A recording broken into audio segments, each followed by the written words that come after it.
السلام عليكم ورحمة الله وبركاته. حبايبنا يا رب تكونوا بخير وبألف خير. في بداية الفيديو اللهم ارحم موتانا واشفي يا رب مرضانا.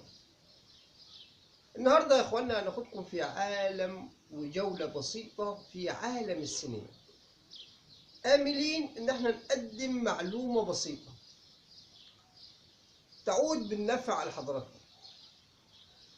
في سنة 1993 اجتمع المؤلف وحيد حامد والمخرج شريف عرفة، وخرج لينا فيلم المنسي بطولة الفنان عادل إمام، كرم وطاوع، يسرى، وكان فيه مشاهد الفنان علاء ولي الدين رحمه الله، وأحمد آدم، وأحمد راتب، ومجموعة كتيرة من الفنانين.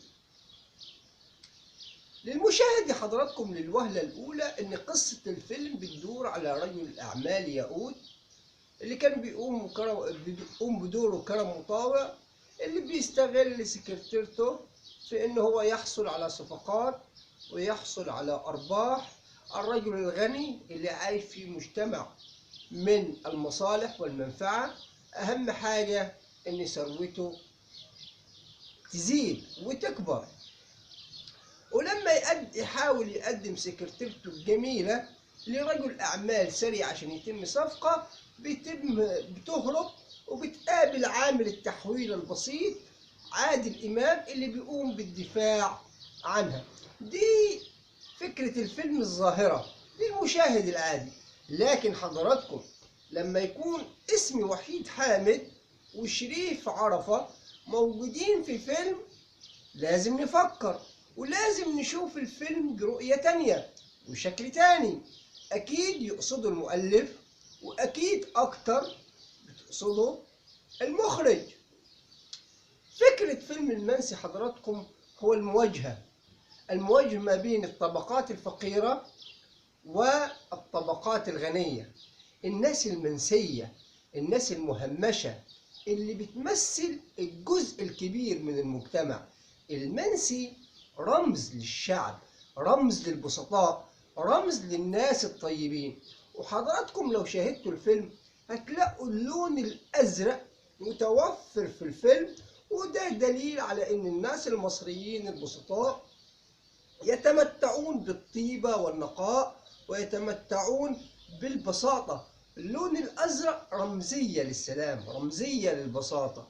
فكرة الفيلم المنسي هو الشعب البسيط اللي بيعاني كل يوم عشان خاطر لقمة عيشه، في مواجهة الناس الأغنياء، الناس اللي هم عايزين كل حاجة ويمتلكوا كل حاجة، وفي نفس الوقت مش في حساباتهم خالص الناس البسيطة.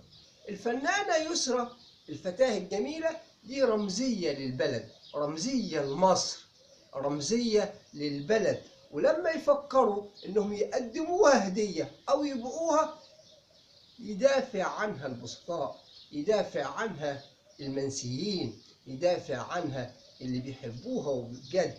في اخر لقطات الفيلم حضراتكم لما يقرروا انهم يخلصوا من عادل امام على شريط السكة الحديد، تظهر الفلاحين والبسطاء خروجهم لأكل عيشهم وحقولهم، ينضم ليهم عادل إمام.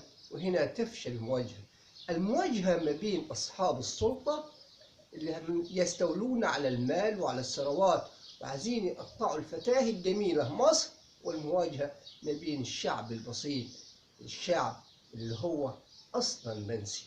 دي فكرة الفيلم ببساطة، مش عايز أصعب على حضراتكم الموضوع. يا رب نكونوا قدمنا معلومة خفيفة بسيطة عن فكرة فيلم المنسي اللي كان يقصدها المؤلف وحيد حامد والمخرج العبقري شريف عرفة. وفقنا الله لما فيه الخير. سلام الله عليكم ورحمته وبركاته.